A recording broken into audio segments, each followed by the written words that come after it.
Hey guys, so today we are looking at the magical butter machine and we are going to make some ginger infused honey, show you guys how easy it is. It has, you can infuse a lot of different things, but it has different settings. So we're doing, like I said today, we're doing honey, and you can do oils, you can do butters, you can do all kinds of things. And it starts with just putting in your ginger and adding the other ingredients. All right, so we've got everything in there. You guys see the ginger. Some of the recipes say like finely chop it, but you don't have to do that with this. And we've got 3 cups of honey. The minimum you can make is 2 cups of anything, whatever you're gonna make. So we're doing 3, and you see those big chunks.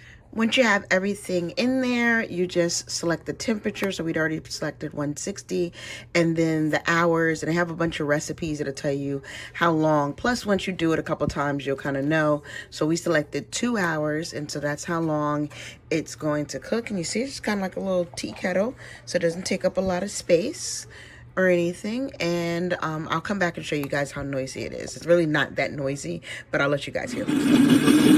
All right, guys, you can hear, so it makes that little gurgly sound, and that's it actually going and chopping up whatever you put in there. And so it makes that sound, and you guys can see it kind of pulses on and off, but it's not too loud. I'm literally right up on it. And so that's the sound that it makes. And so it makes that little sound.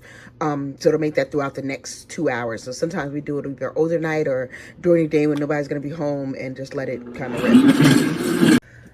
So, all right, our 2 hours is up, and now you can see what it's looking like in there after it's been all chopped up and heated up, and now we just strain it. All right, we did the straining, and here is our end result.